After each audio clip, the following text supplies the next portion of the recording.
أعوذ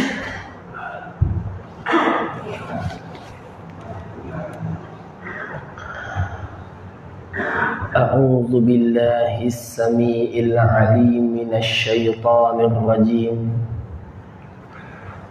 بسم الله الرحمن الرحيم. الحمد لله رب العالمين. نحمده ونستعينه ونستهديه ونستغفره ونعوذ بالله من شرور أنفسنا ومن سيئات أعمالنا. من يهده الله فلا مضل له ومن يضلل فلن تجد له وليا مرشدا.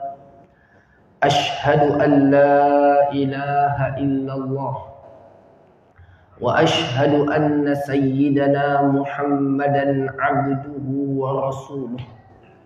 اللهم صل وسلم وزد وبارك على سيدنا محمد وعلى آله وأصحابه أجمعين. سبحانك لا علم لنا إلا ما علمتنا إنك أنت العليم الحكيم. رب اشرح لي صدري ويسر لي أمري واحلل عقدة من لساني يفقه قولي. ولا حول ولا قوة إلا بالله العلي العظيم. آمين. أما بعد. السلام عليكم ورحمة الله وبركاته.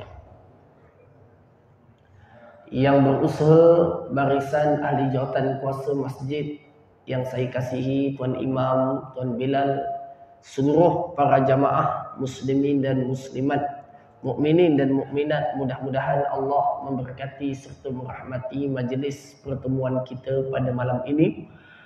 Sama-sama kita memohon kepada Allah Subhanahu wa taala, semoga Allah mengikhlaskan niat saya dan niat kita semua, dan Allah menjadikan majlis kita pada malam ini sebagai satu amalan soleh yang dapat memberatkan timbangan amalan kita di sisi Allah Subhanahu wa taala.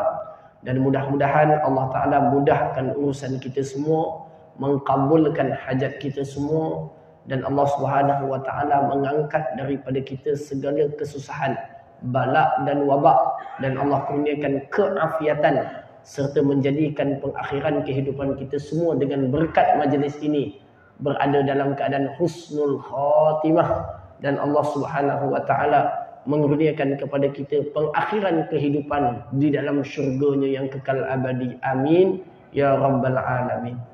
Hadirin yang dikasihi sekalian, malam ini kita masih sambung perbincangan dan perbahasan tentang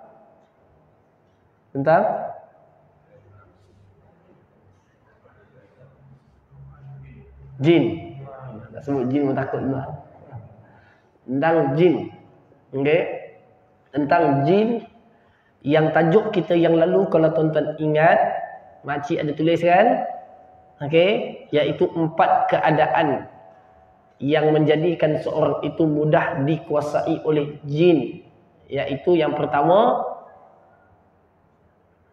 marah yang bersangatan. Yang kedua, hilang dah notanya ya. Belum sebulan lagi. Takut yang bersangatan. Yang ketiga, bersyahwat yang bersangatan. Yang keempat, tak ada langsung. Inna lillahi wa inna ilaihi raji'un. Yang keempat, al-ghaflatus syadidah, iaitu lalai dan leka yang melampau. Lalai sangat. Okey, langsung tak sembahyang.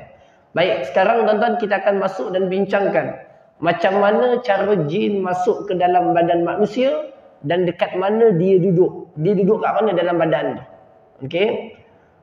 Katanya apa? Jin itu adalah diciptakan sifat dia tu bentuknya macam rih, macam angin. Macam angin jalan tu, dia punya bentuk macam tu. Rengannya dia macam tu. Okey, dia punya rengan dia, sifat fizikalnya macam tu. Okey. Dan Allah dan dia boleh masuk di mana pun tempat dalam tubuh manusia.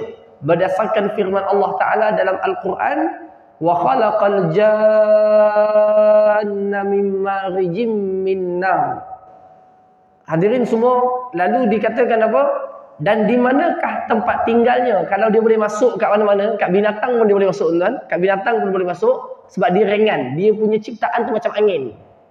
Dia punya lembut ataupun halusnya, sebab tu dia panggil makhluk halus. Sebab fizikalnya halus. Dia boleh masuk ke mana-mana. Ketika dia masuk ke dalam badan manusia, mana tempat dia duduk? Yang pertama sekali, kata pengarang kitab rahimahullah ta'ala, hafizahullah ta'ala, Syekh Wahid Abdul Salam Bali, beliau kata, tempat yang diduduki yang pertama bila sampai kepada manusia, dia akan terus pergi dekat otak. Otak, kepala. Otak. Sebab itu kalau tuan-tuan perasan, mana-mana perawat kalau dia nak ruqyah, dia akan pegang kepala. Kan? A'udzubillahi samil alim minasyaitanir rajim. Dan sebab itu juga kalau makcik baca ratib al-atas sampai kepada law anzalna hadzal Quran, letak kat kepala juga. Nampak?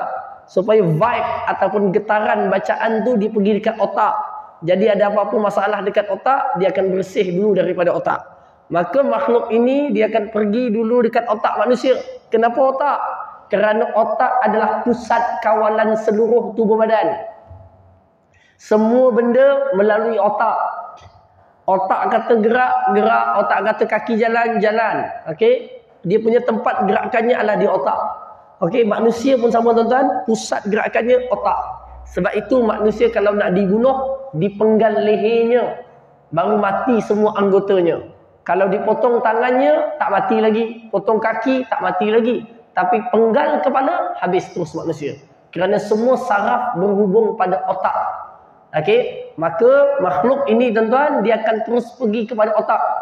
Okey, pada otak manusia.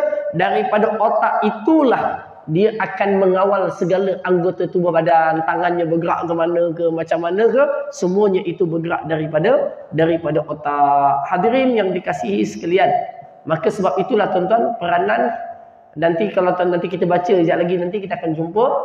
Okey, saya pun baca ni baru tadi azan maghrib saya baca sampai ke iqamah, saya baca kitab gabungan sampai kat belakang tu.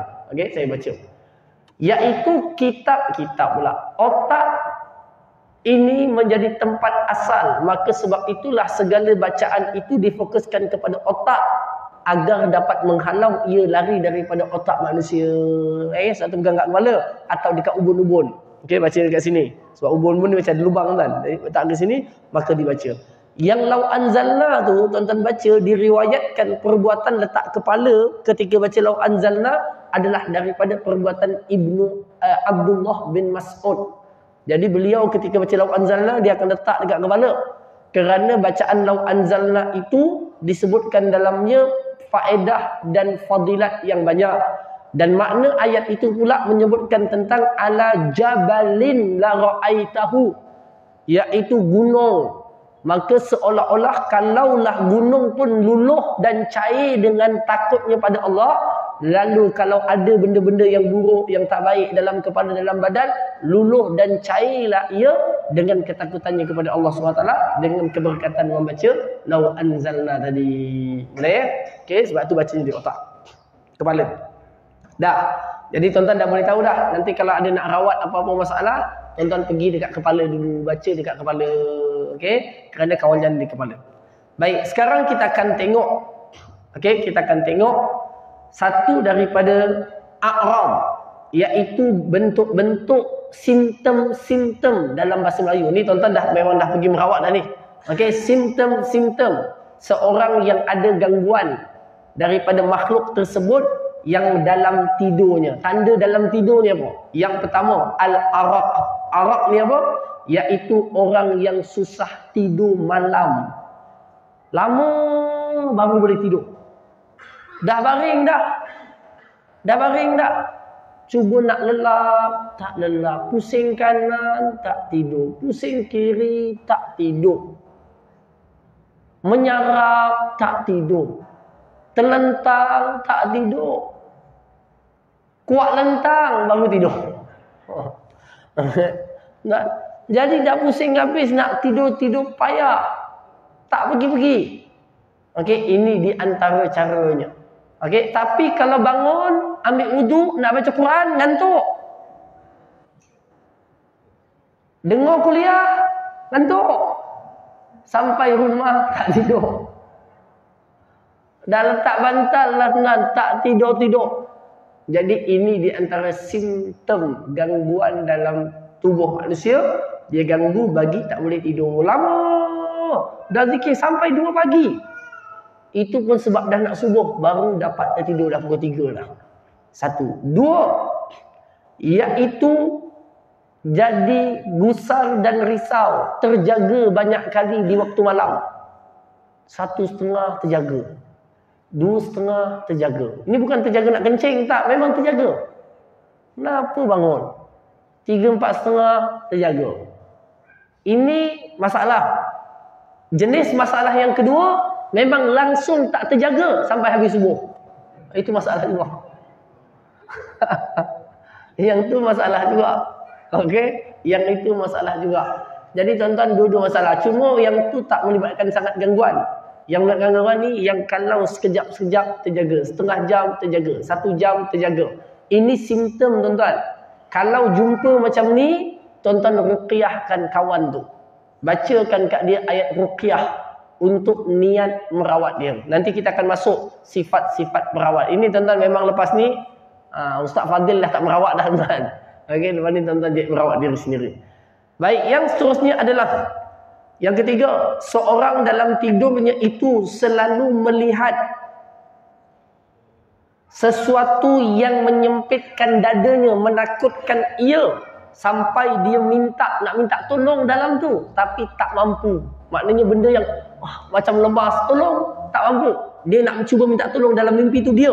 Dan itu contoh ataupun bentuk-bentuk simptom, tanda-tanda. Ataupun yang keempat, mimpi-mimpi yang menakutkan. Mimpi benda takut. Mimpi nampak buaya sampai terkencing dia dalam tidur contohnya. Okey, tapi tak ada kaitan. Okey, mimpi-mimpi yang menakutkan. Okey, mimpi yang menakutkan. Dalam mimpi itu dia mimpi benda yang menakutkan, maka itu di antara simptom-simptom gangguan makhluk. Yang seterusnya, mimpi nampak binatang. Antara binatang yang dia mimpi, kalau nampak kucing dalam mimpi, atau nampak anjing, atau nampak ular, atau nampak singa, atau nampak tikus. Okey, ini binatang-binatang jelek yang kalau dia nampak dalam mimpi, antara simptom itu ada. Tuan-tuan, kalau berulang 2, 3, 4 kali, maka itu adalah tanda dan simptomnya. Okey, dia kata, mak asyik nampak ular je, ular lagi. Tuan-tuan, pergilah dapatkan rawatan. Biasanya tuan-tuan, orang yang dapat simptom ni, biasanya orang yang dia ada jaga sembahyang. Bila dia jaga sembahyang, Allah bagi dia tanda yang dia tu nak diselamatkan. Allah bagi dia tanda. Nampak ini, jadi ini. Allah bagi dia tanda. Faham tak? Sebab dia sembahyang, dia ada zikir, walaupun tak banyak. Tapi sembahyang fardu dia jaga. Jadi Allah Ta'ala nak bagi kebaikan kat dia, nak selamatkan dia, diberikan tanda-tanda supaya dia tahu. Dan dengan tanda itu dia pun pergi baiki diri dia. Okey, tuan-tuan, ini rahmat Allah kepada orang yang jaga sembahyang. Okey, biasanya orang jaga sembahyang jadi macam tu. Jadi yang tak jaga sembahyang ni tuan-tuan, dia tak jadi. Sebab apa? Sebab dia memang dah bersatu dengan kawan tu, dah satu kepala. Iya, dah satu kepala, nak takutkan lagi buat apa? Dah geng dah. Tapi yang ada sembahyang, walaupun tak khusyuk sangat, tapi dia sembahyang, dia ada zikir, ada selawat sikit 2-3 kali pun. Tuan-tuan, jadi benda tu tak suka. Jadi Allah Ta'ala bantu orang tu dengan diberikan tanda supaya orang ni boleh pergi buat rawatan ataupun buat usul dan ikhtiar. Yang seterusnya, okey, iaitu ketawa atau menangis dalam tidur. Tengah tidur ketawa. Hehehe. Macam Sofi. Ataupun tengah tidur dia menangis. Menangis. Itu juga di antara tandanya. Atau menjerit. Saya pernah, tuan-tuan, ni cerita betul ni. Masa zaman saya belajar dekat Madrasah Kolej Islam Johor. Okey, masa saya belajar kat Kolej Islam Johor, saya tidur, tuan-tuan. Waktu tu kami ambil kursus 6 bulan bahasa Arab. Kursus 6 bulan bahasa Arab. Jadi saya tidur. Kawan saya masuk bilik tempat saya duduk asrama tu. Dia kata saya mengajar bahasa Arab, cakap Arab. Tengah tidur tu ajar bahasa Arab, cakap Arab, bukan Melayu, Arab. Sedangkan saya belum fasih bahasa Arab lagi. Tapi saya boleh ajar bahasa Arab tuan. Sejak daripada itulah saya yakin saya boleh cakap Arab dengan fasih. Sungguh tuan. Makna yang saya belajar tadi tu tidur tu saya boleh cakap Arab. Dia kata kau cakap Arab. Fasih. Saya kata kalau dalam tidur otak saya tak fungsi 100%, saya boleh cakap Arab. Saya kata sedar-sedar mesti lagi boleh cakap Arab. Betul tuan, alhamdulillah. Sekarang memang boleh cakap Arab. Semalam saya kuliah dekat Masjid Jeram. Kuliah Maghrib. Ajar kitab Bidayatul Hidayah sampai kepada bab mandi wajib. Tengah-tengah ni ada soalan tak? Ada seorang tu Arab, dia tanya soalan. Seorang Arab tanya soalan. Dia kata macam mana kalau seorang mandi wajib di dalam laut? Maknanya dia mandi wajib dalam laut tu. Macam mana dia mandi wajib dalam laut? Adakah dia tenggelam tu dah kira mandi wajib? Tuan, jadi spontan lah jawab dalam bahasa Arab. Kan? Maknanya, jadi dia punya kunci itu masa tengah tidur tu. Itu contoh tuan. Contoh boleh atau bercakap atau menangis atau menjerit di dalam tidur. Yang seterusnya, yang ni banyak juga berlaku tuan, iaitu berjalan. Tengah tidur berjalan, dia tak sedar dia berjalan. Maknanya dia bangun katil, dia boleh pergi dapur, boleh buat air minum, balik lagi katil tidur. Contoh, maknanya dia bergerak dan berjalan dalam keadaan dia tengah tidur. Pergerakannya itu otaknya dikawal tuan. Pergerakan itu yang mengawal otaknya. Otaknya yang dikawal. Baik, ataupun dia melihat dalam mimpi, dia ada dekat tempat tinggi, dekat bangunan, nak terjatuh. Tapi belum jatuh. Nak terjatuh. Okey? Nak jatuh. Yang ke-11, seorang melihat dirinya dekat kubur atau dekat tempat sampah ataupun dekat tempat yang melakukan. Dia tengok dalam mimpi tu dia tu ada dekat tempat sampah.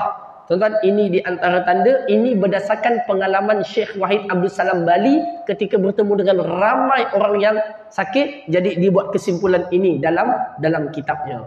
Okey? Okey, tuan-tuan, selesai. Dia ada 13 semuanya, saya ringkaskan yang tadi. Baik. Tanda-tanda dan simptom orang itu ada gangguan ataupun sakit ketika dia sedar. Dia tengah sedar ni, dah bangun tidur dah, sedar, hidup macam biasa. Apa dia? Iaitu pening tak berhenti-berhenti. Pening tak berhenti. Biasanya tuan-tuan, pening ini berlaku biasanya lepas asar nak ke maghrib. Pening, sakit sangat kepala dia. Pening sangat.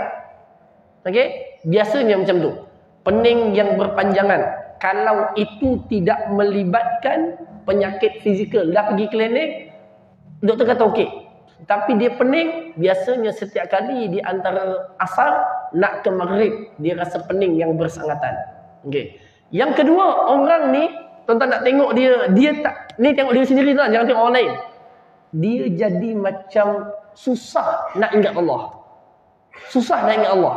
Maknanya kalau dia rasa nak baca Quran je, ada je nanti pening kepala lah, rasa nak buat itulah, jadi tak ingat Allah.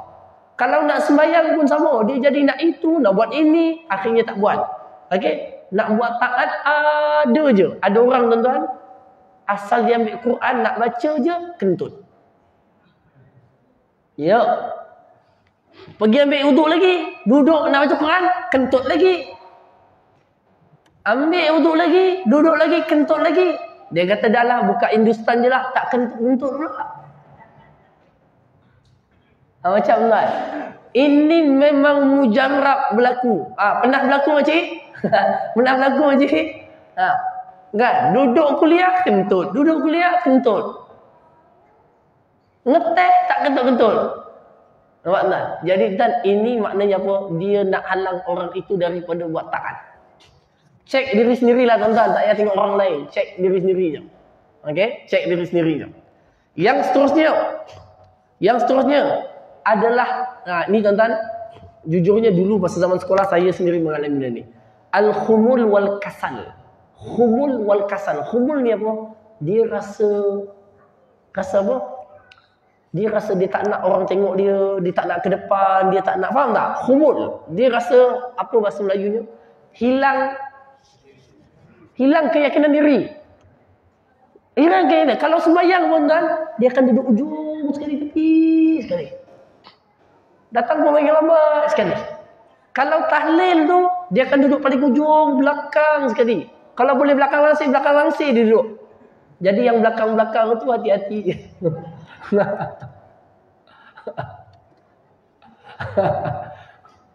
Tak, maksudnya dia tak ada keyakinan diri. Kalau suruh baca doa, dia macam tak boleh. Kalau diorang dia duduk paling jauh, dia kalau tak dipaksa datang program, dia tak datang program. Tuan-tuan, yang macam ni di antara simptom. Bukan mesti ada orang jadi macam tu kerana tabiat pendidikan di rumah. Dia memang tak dicampurkan dengan kawan-kawan. Jadi budak ni menyepi. Itu boleh jadi macam tu. Tapi ini yang memang menyebabkan itu. Dia nak jadikan manusia ini tak ada kualiti. Tuan-tuan, saya jujur. Jujurnya saya dulu macam tu. Kalaulah bukan kerana, masa zaman saya belajar tuan, kalaulah bukan kerana saya fikir aku balik mua besok ni aku kena ceramah. Kalau aku tak latih diri aku ke depan, macam mana aku nak ceramah besok? Dah lah dekat kampung tu yang pergi Mesir saya seorang. Saya dengan sepupu saya 2 orang, anak haji abu. Kan?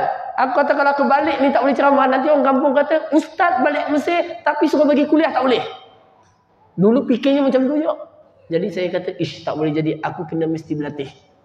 Sekarang pantang mikrofon, ceramah aja tak berhenti. Dan cerita dia. Jadi saya kata tak boleh. Jadi saya melawan perangai dan sifat yang ada pada waktu itu dengan saya ikut usrah. Dekat usrah saya mula belajar bercakap sikit. Nakib usrah kan. Dia cakap sikit. Lepas tu dah cakap sikit, okey boleh mana cakap, tapi kelompok kecil 5-6 orang je. Lama-lama buat usrah gabungan, ada ramai pula orang, 20 orang. Jadi kita cakap malu, tapi mula belajar cakap sikit. Gagap cakap, tak lancar pun. Sikit buat preparation. Lama-lama orang angkat jadi nakib usrah. Kita pula ni usrah. Kita ada anak usrah pula. Budak baru jadi anak usrah kita. Kita buat, bolehlah cakap sikit. Lama-lama orang kata, tolong baca doa dalam majlis. Ni semua kat kampus ni. Kan, baca doa dalam majlis. Kita pun baca doa dalam majlis. Dah boleh dah sikit ke depan walaupun takut ni. Kan? Lepas tu orang minta jadi pengurusi majlis. Lepas tu orang minta bentang kertas kerja. Bentang. Tuan-tuan, sejak itu tuan-tuan, dah okey tuan-tuan. Sampai sekarang lah tuan-tuan. Jadi itu latihan. Sampai saya kata tak boleh. Balik ni saya mesti kena mengajar. Kerana saya dihantar oleh orang kampung untuk pergi belajar. Tak ada ustaz lagi dekat kampung saya. Waktu tu lah tuan. Waktu itu. Yang original daripada kampung. Orang luar datang ada. Kan? Jadi saya kata saya mesti belajar. Itu. Tapi sekarang dah ramai anak-anak muda dah pergi daripada Mesir. Jadi saya kata okey dah tuan. Okey. Jadi itu contoh. Wal kasal. Malas yang tak tahu punca. Malas sangat. Saya alami tuan itu. Pernah dulu alami. Malas nak tidur. Dah bangun, kencing, minum air, tidur lagi. Nak bangun tu pening, tidur lagi. Bangun lelap sekejap, tidur. Padahal dah banyak tidur. Tapi malas. Duduk. Nak makan pun orang ambilkan, malas. Nak keluar malas, nak pergi kedai malas rasanya. Tuan-tuan, kena tengok. Jadi makcik, kalau suami ada masalah macam tu, ruqyahkan. Ruqyah kan malas kan. Tengok seterusnya iaitu rasa sakit pada anggota tubuh yang perubatan hospital mengatakan tak ada sakit. Faham tak? Dia rasa sakitnya. Saya rasa sakit lah kat sini. Sakit sangat. Pergi cek klinik, x-ray buat tengok, dia kata tak ada apa-apa. Sendi tak ada apa, saraf tak ada apa-apa. Tapi sakit dia kata. Tuan-tuan, jadi itu antara sakit-sakit. Baik, sekarang habis dah yang itu. Jadi tuan-tuan, ini antara tanda waktu jaga. Dan yang seterusnya, jenis-jenis gangguan yang ada. Yang pertama, iaitu gangguan sepenuhnya. Iaitu makhluk itu dikuasai manusia itu total. Maknanya dia boleh kawal total. Dia masuk ni, dia kawal total. Ini tuan-tuan, ini agak berat. Dia dah kuasai semua saraf, anggota semua dah. Jadi orang ni memang terlalu lemah. Sebab dia dikuasai secara total oleh makhluk tersebut. Okay? Ini maknanya biasanya berlaku macam tuan, orang tu tak ada semangat dalam diri. Tak ada semangat. Dia tak ada semangat, tak ada keyakinan. Jadi dia kuasai itu total. Kan? Sebab tu semangat, keyakinan diri ni mesti wujud. Dalam diri kita mesti ada semangat. Okay? Ada semangat. Ataupun dia kuasai gangguan itu secara juz'i, secara sebahagian. Dia sakitkan sini, sakit dekat belakang, yang bukan melibatkan sakit klinik, tuan-tuan ingat kita kalau nak cek dua-dua, tuan-tuan. Kita kena percaya dua-dua. Maknanya yang klinik pun kena ambil kira, yang ini pun ambil kira. Cuba buat yang ini, tak jadi yang ni, cuba yang ini. Tak boleh yang ini, cuba yang ini. Kerana mungkin satu daripada dua. Okey, satu daripada dua. Dia ganggu. Antara benda yang menjadi gangguannya adalah pembuluh darah. Bila benda tu tersumbat, dia akan duduk kat situ lama-lama sakit. Belakang kita berat sangat. Bila kita bekam, tuan-tuan, jadi okey, baik sikit semula. Kemudian datang lagi. Tuan-tuan, jadi itu di antara contoh dan tanda-tandanya. Kemudian ada yang berlaku. Gangguan tu bukan masuk dalam badan. Dia kacau surface ataupun sikit-sikit je. Tetapi agak lama. Okey, agak lama. Dia duduk lama tapi dia akan keluar balik. Contohnya. Ataupun beberapa minit je gangguan ada. Tuan-tuan, ini berlaku bagi orang yang belajar ilmu kebatinan. Dia boleh panggil, dia boleh masukkan dalam badan orang sekejap. Okey, dia panggil. Okey, aku nak tanya kau, kenapa orang ni kau kacau, kenapa tempat ni aja. Okey, dia keluarkan balik. Itu boleh dilakukan bagi orang yang ada ilmu tersebut. Dah, habis tuan-tuan. Kalau ada itu, ketahuilah bahawa orang itu berada pada masalah yang mesti dipelihara dirinya. Tuan-tuan, tujuan belajar ni untuk apa? Untuk diri sendiri atau keluarga. Kalau kita jumpa anak saudara kita, cucu kita, ning kita, ada benda-benda yang kita sebutkan tadi, maka tuan-tuan ambillah inisiatif untuk bacakan Quran kat dia. Ataupun bawa dia kepada orang yang pakar dan faham. Okey, untuk lakukan hal tersebut. Baik. Itu kita buat majlis selawat. Saya jumpa Dr. Azman Mohsin yang duduk depan sekali yang sini ni. Esoknya saya sarapan dengan beliau di bandar. Jadi beliau sebut antara benda yang sedang nak dilakukan sekarang ni di negeri Johor, insya-Allah lah dalam perancangan, iaitu kita nak kumpulkan semua perawat-perawat Islam di seluruh negeri Johor dalam satu himpunan untuk kita senang nak pecah-pecahkan kekuatan tadi. Maknanya kalau muar siapa ada, batu pahat siapa ada. Jadi kalau ada apa-apa isu, senang masing-masing dah ada data untuk digerakkan. Ini ke sana kan. Beliau kata antara contoh yang isu sedang berlaku besar di Pengerang. Projek kerajaan besar tu kan. Jadi banyak staf-staf ni nak buka tempat baru kat Pengerang tu, banyak yang bermasalah, sakit, gangguan dan sebagainya. Jadi diperlukan tenaga perawat-perawat Islam yang ramai. Baik, sekarang kita masuk satu bab. Dan saya harap tuan-tuan bab ini juga penting walaupun kita tak jadi perawat, tapi tuan-tuan kena tahu juga. Iaitu sifat-sifat perawat Islam. Apa sifat dia? Tuan-tuan nak pergi ni, dia tu perangainya apa? Perangai dia tu apa? Yang pertama, ini paling penting sekali.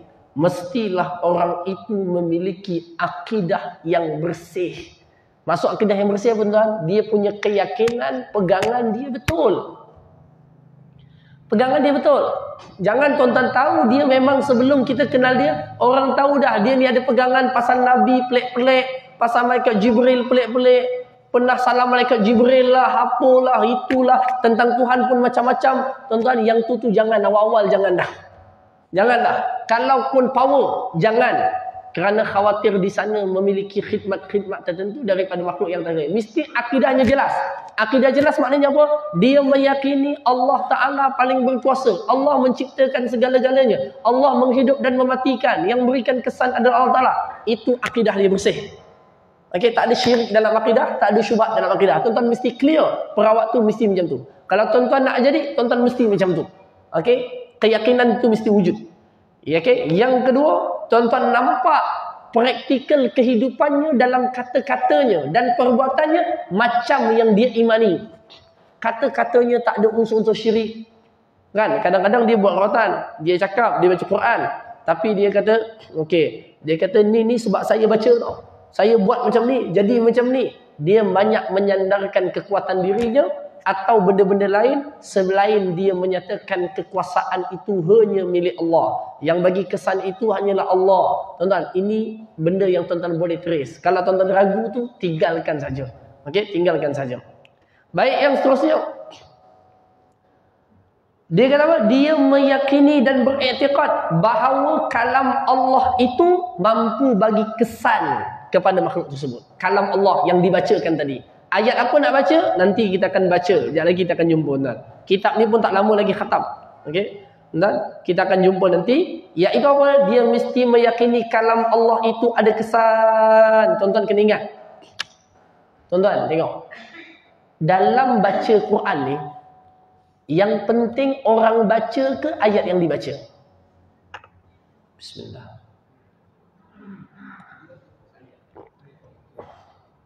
Ayat.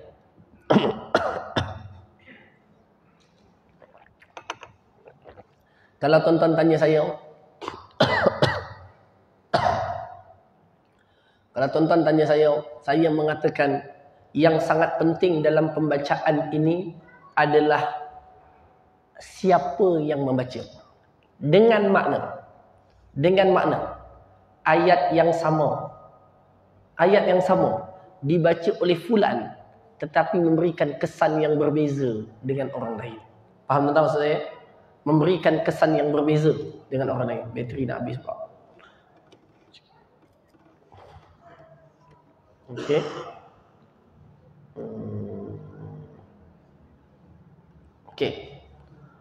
Okey, memberikan kesan kepada orang lain. Itu boleh berlaku kepada manusia. Baik, hadirin yang dikasihi sekalian. Jadi, contohnya tuan-tuan, saya bagi contoh. Contoh seorang itu dia baca cukup sekadar dia membaca Al-Fatihah. Dia letak je tangan dia dekat atas ni, dia baca Al-Fatihah. Bismillahirrahmanirrahim. Alhamdulillahi Rabbil Alamin. Sudah bagi kesan dah. Kawan satu lagi habis Al-Baqarah. Member tu senyum je boleh. Boleh jadi dia menanggung sakit. Boleh jadi tuan-tuan dia tak rasa apa-apa. Kerana yang membacanya itu yang pertama mungkin tidak ikhlas dalam pembacaannya. Yang kedua, keyakinannya dalam membaca. Keyakinannya dalam baca. Diceritakan zaman Sayyidina Umar. Sayyidina Umar radhiyallahu taala anhu pernah satu ketika orang sakit perut. Lalu dia letak tangannya dekat perut orang tu, dia bacakan Fatihah. Hilang sakit perut orang tu. Berlalu zaman Sayyidina Umar, ada orang sakit perut dekat Mekah. Dia pun ingat dulu Sayyidina Umar pernah baca Fatihah dekat perut. Jadi dia pun buat letakkan tangan dekat perut. Dia pun baca Fatihah, sakit perut tak hilang. Lalu orang kata dulu Umar baca, hilang sakit perut. Ini aku baca, kenapa tak hilang sakit perut? Lalu orang mengatakan, dulu yang baca Umar, sekarang yang baca engkau. Ayat yang sama, tetapi pembaca yang berbeza, maka memberikan kesan yang berbeza kepada manusia. Baik, yang seterusnya, yang ketiga, yang keempat, iaitu mestilah dia mengetahui tentang hal keadaan jin. Dia mesti kena belajar. Yang buku ni, yang tuan-tuan belajar ni lah. Duduk di mana, buat apa, tanda apa, mesti ada lah pengetahuan sikit-sikit. Tuan-tuan belajar ni untuk diri sendiri je. Kalau saya, dulu tuan-tuan saya dah jumpa pengarang kitab ni. Okey, kerana saya waktu belajar dulu tu rasa-rasa macam ni gangguan ke apa. Entahlah, kadang-kadang itu khayalan kita je. Tapi itu juga menjadi asbab kita berjumpa dengan guru-guru ni tuan. Jadi kita jumpa. Okey. Mesti tahu. Jadi kita pun baca buku ni. Dengan buku itulah kita dapat mengetahuinya. Hadirin yang dikasihi sekalian, dia kata kemudian yang seterusnya, kena tahu tipu daya syaitan. Tuan-tuan, yang ni susah. Ini datang dengan pengalaman dan penelitian. Dia tak datang dengan kitab. Saya bagi contoh.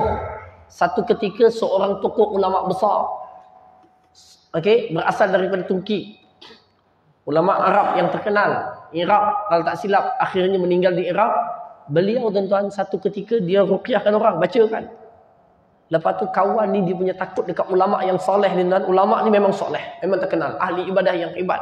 Dia kalau tak jumpa satu masalah hukum, dia buat apa? Dia pergi jauh daripada orang, dia sujud, dia istighfar 1000 kali. Lepas 1000 kali tu dia angkat kepala dia, Allah bukakan kefahaman sampai boleh jawab hukum tadi. Tu hebat dia tuan. Dia punya ni Syekh ni tuan. Okey, ilmunya luar biasa, amalnya luar biasa. Satu ketika ada orang ada masalah gangguan, dia pun baca kan. Makhluk ni kata apa kat dia? Dia kata, wahai Syekh, aku akan keluar kerana engkau orang yang mulia. Dia pandai, dia ada ilmu. Dia kata tak, engkau keluar bukan sebab aku mulia. Engkau keluar kerana taatkan Allah dan Rasul. Faham kan? Kalau dia iya kan, dia dah tertipu dengan ayat tadi. Nampak tak? Halus dan yang ni halus. Permainan dan perdayanya halus. Kadang-kadang dia masuk, lalu dia kata, macam-macam lah tuan. Jadi dia kata, okeylah, baiklah saya keluar. Okey, aku keluar dengan syaratnya sekian, buat sekian dan sekian. Tak tuan-tuan, itu tipu daya. Okey, nanti kita terikat dengan syarat yang diberikan. Macam-macam tuan. Yang ni datang dengan pengalaman. Okey, saya kalau dekat TikTok tu saya selalu ikut ada satu orang tu tuan lah, yang tu dia pakar psikologi. Dia kalau buat, dia tahu tak ada nak main. Dan kadang-kadang dia sengaja buat kita marah supaya kita beremosi. Bila kita beremosi tuan-tuan, kita kalah dengan emosi kita. Dia tengah buat tu, dia maki. Kata dalam gemuk macam badak. Tuan-tuan dah geram. Ya, aku sembelih juga binatang ni kan. Dengan sebab geram tadi, tuan-tuan beremosi. Ketika beremosi, marah api dengan api yang kita hadapi, dia tak akan jadi. Akhirnya kita kalah. Tuan-tuan kena tahu tempat masuk dia. Dia pandai, dia akan mainkan kita. Okey, dia tak pandai, tapi dia licik kerana hidupnya lama. Jadi tuan-tuan mesti lagi bijak dan cerdik daripadanya. Yang seterusnya, digalakkan orang yang nak merawat orang ini dah berkahwin. Kalau belum berkahwin, kurang baik dan bahaya. Okey, sekurang-kurangnya dia ada penjagaan diri lah sebab dah berkahwin. Okey, dia ada isteri dia. Guru saya tuan-tuan di Perak lah. Dia pernah cerita bila sampai rumah orang tu, mak dia kata, ustaz dalam bilik tu ustaz, anak saya yang tak sihat tu. Okey, meraung apa. Jadi ustaz ni pun buka pintu tuan. Kawan tu tengah duduk dalam keadaan yang sangat seksi. Dia kata, hai. Tuan-tuan, macam kalau member tu tak kahwin lagi. Muda pula, memang muda lah budak tu kan. Tuan-tuan, contohnya begitu. Jadi tuan-tuan dengan berkahwin dapatlah menjaga sedikit daripada fitnah tersebut. Dan tuan-tuan banyak cerita dekat luar, banyak tuan-tuan perawat-perawat yang ketika merawat rabalah apa dan sebagainya, maka berkahwin itu lebih afdal dan baik. Yang kahwin pun kadang-kadang terbabas. Kalau tak kahwin itu lebih bahaya. Jadi kalau nak cari perawat, biar perawat tu dah kahwin. Kalau dia kahwin 3 lagi bagus. Selamat. Okey, selamat. Ini tak ada kaitan dengan abang Tesla ataupun bukan. Okey, silakan. Duda, tak apa. Yang penting dia pernah berkahwin. Okey, terselamat diri dia. Correct soalan Okey. Yang seterusnya, yang ketujuh, perawat itu mesti dikenali sebagai orang yang menjauhi perkara yang diharamkan Allah. Kerana kalau dia itu perawat, tapi tuan-tuan tengok dia jenis lebih kurang, dia seluar pendek, main judi, tapi kalau baca jadi. Tuan-tuan hati-hati dengan benda macam ni. Kalau dia buat benda haram, baca ayat Quran jadi, tuan-tuan jauhi. Kerana kadang-kadang baca ayat Quran itu sebagai menutup kesesatan yang dia ada je. Okey? Dia takkan boleh jadi orang yang nak minta pertolongan Allah dalam masa yang sama orang itu melanggar perintah Allah. Dah tak jadi. Kalau kita nampak dia tak adalah berapa soleh sangat, contohnya mungkin isap rokok ke, itu boleh lagi lah tuan-tuan. Maknanya gagah lagi kerana dia bukan disepakati haram. Ataupun tuan-tuan nampak sekali-kala ngeteh je tapi buat orang jadi, itu gagah lagi. Tapi kalau sampai tuan-tuan nampak dia main judi, tuan-tuan nampak dia pegang tangan orang perempuan lain, pergi dating dengan bini orang dan sebagainya, benda haram. Tapi kalau merawat, power. Jadi, hati-hati dan elakkan. Tidak boleh berlaku pertolongan Allah Ta'ala datang kepada orang yang sengaja melanggar perintah dia. Tak boleh. Tak akan berlaku begitu. Kalau jadi, maknanya ada something wrong yang perlu diperhatikan, yang perlu dijelaskan lagi. Baik.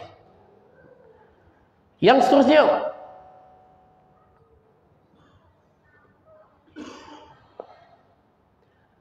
orang itu mestilah seorang yang melazimi zikrullah sebagai pendindingnya. Okey? Kerana seorang itu tidak akan dapat mengamalkan zikir ini melainkan dengan apa yang diajarkan oleh Nabi SAW daripada zikir-zikir yang terkait dengannya, seperti zikir masuk rumah, keluar rumah, masuk masjid, keluar masjid, dengar bunyi ayam, kok kok kok kok, ada doanya, dengar bunyi keldai,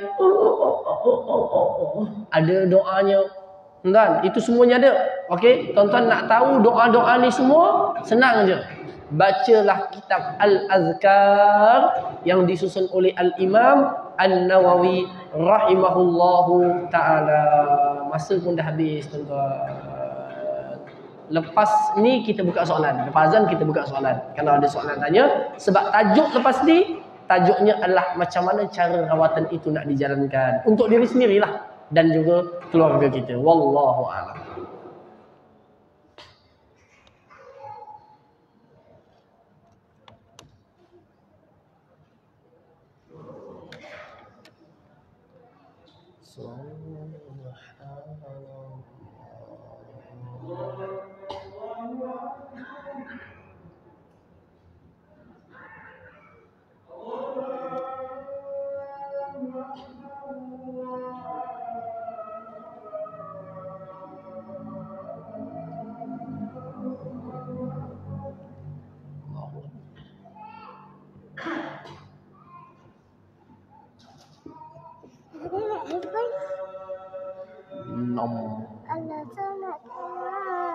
Tengok elok-elok Asyhadu an la ilaha illallah. Nah. Tengok kat luar. Sebab boleh nak semayang. Masuk tabung, masuk tabung. Masuk kecil, masuk kecil. Asyhadu an la ilaha illallah. Sini, sini. Nak tinggi kedai nak kedai.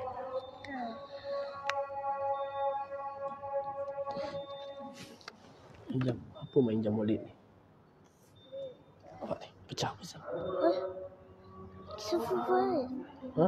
Itu memang Sabukah.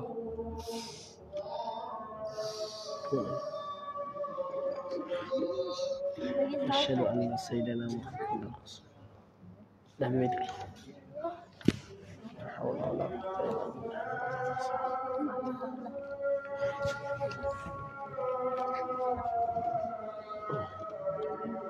Ni.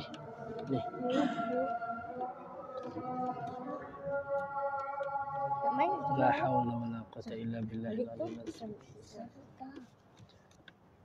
Tiga orang. Betul. Jadi kalau tinggi sikit ni mana? Oh la. La haula wala quwwata illa billahil aliyyil azim.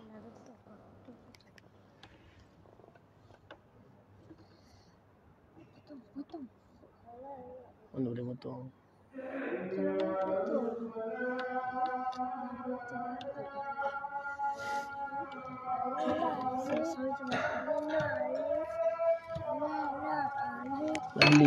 Nak beli. Macam La haula wala quwwata illa billahil aliyyil azim.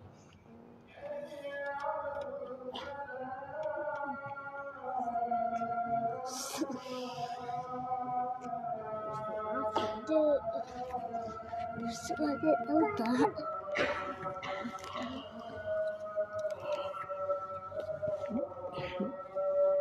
La haula wala quwwata illa billahil aliyyil azim.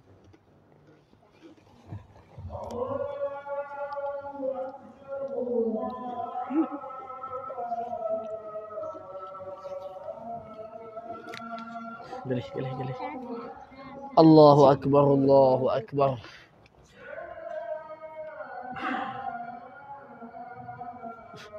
Baring.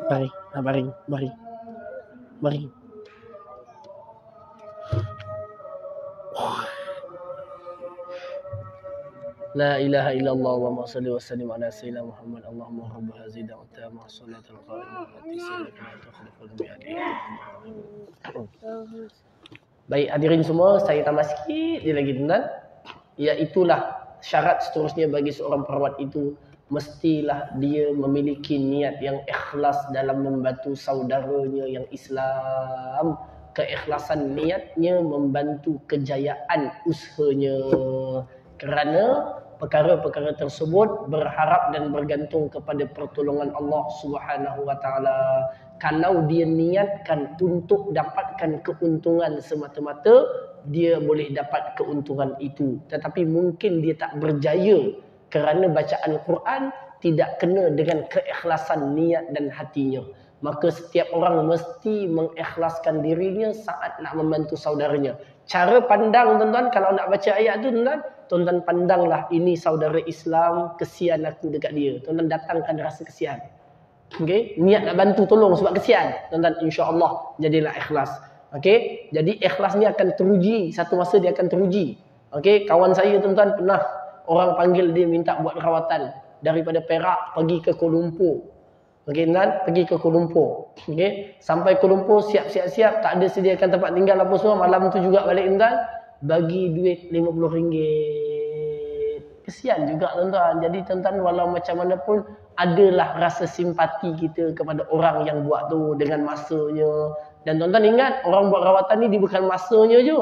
Dia akan berhadapan dengan implikasi sakit selepas itu, pening kepala, sakit badan dan sebagainya. Jadi kita mesti memiliki sifat rahmah. Okey, dia dah ambil kesempatan dirinya untuk bantu, kita bagilah sebaiknya. Okey, tapi kalau sampai yang pelik-pelik bagi 3,000, 4,000 tapi jadi tuan-tuan eloknya tak payahlah. Bukan saya kata apa, tapi melainkan dia ni memang masanya padat. Okey, dia datang daripada jauh, itu sesuai tak apalah. Tapi kalau lebih kepada banyak minta keuangan dan sebagainya, apapun syarat keuangan, saya rasa tuan-tuan lebih baik cari yang tuan-tuan rasakan tenang hati kita dalam memilihnya. Okey, keikhlasan adalah syarat asas kejayaan bacaan. Kerana orang yang ikhlas niatnya kepada Allah dan kerana Allah nak membantu saudara muslim, biasanya Allah taufikkan ia dengan kejayaan. Kadang-kadang tuan-tuan, kawan saya kata tuan-tuan, baru bismillah je. Bismillahirrahmanirrahim. Tuan-tuan, bismillah je. Tuan-tuan, sembuh terus dia. Ikhlas. Diceritakan seorang yang sakit datang ke dalam majlis Imam Nawawi. Imam Nawawi buat pengajian. Dia carah, nanti nak jumpa orang tu lepas majlis. Dia kata apa? Sedang dia duduk dalam majlis Imam Nawawi, ketika Imam Nawawi tengah bersyarah ceramah tu, bersyarah, dia kata dia rasa keluar sikit-sikit penyakit dalam badan dia. Tengah bersyarah terdengar tu, keluar sikit, sampai dia rasa badannya ringan dan sembuh. Tuan-tuan, orang mengatakan itulah keikhlasan Imam Nawawi ketika menyampaikan ilmu itu menjadi syifa bagi orang yang mendengarnya. Nampak tuan? Nampak? Ini tuan, ikhlas dia ada rahsia yang luar biasa. Okey, mudah-mudahan Allah bantu saya dan tuan-tuan untuk ikhlas dalam setiap amalan, tindakan dan perbuatan. Tuan-tuan, kerana ikhlas orang itu mendapat penjagaan dan pertolongan daripada Allah Taala. Ada soalan tuan-tuan nak tanya? Ya.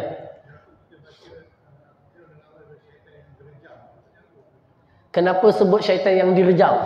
Hadirin semua, perkataan rajim artinya yang direjam. Rejam tu maknanya apa? Rejam ni tuan-tuan jangan ingat rejam tu baling, batu. Itu terjemahan kita. Rejam di dalam bahasa Arab artinya mal'un, yang dilaknat. Laknat itu artinya yang dijauhkan Allah daripada kebaikan. Maknanya aku berlindung dengan Allah daripada syaitan, yang syaitan itu dilaknat, dijauhkan Allah daripada rahmatnya. Itu maksudnya. Okay? Maksud rejam tu yang dijauhkan daripada rahmatnya. Bukan rejam tu baling batu, tak. Itu rejam dalam terjemahan perbuatan kita biasa. Rajim dalam bahasa Arab artinya mal'un, yang dijauhkan Allah daripada rahmat dan kebaikan. Maknanya tak ada kebaikan yang Allah berikan kepada dia. Dia tidak dirahmati dengan bahasanya. Okey, tidak dirahmati dengan bahasanya. Wallahu alam. Soalan satu muslimat ada? Silakan tuan.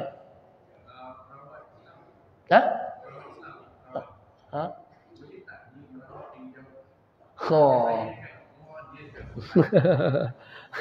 Boleh tak merawat jauh? Tuan-tuan nak jawab soalan ni, tuan-tuan mesti jadi perawat. Baru tuan-tuan boleh matchkan dengan jawapan saya. Kerana kalau saya jawab tuan-tuan, nanti mungkin akan timbul banyak persoalan-persoalan lain sebab tuan-tuan baru mempelajarinya.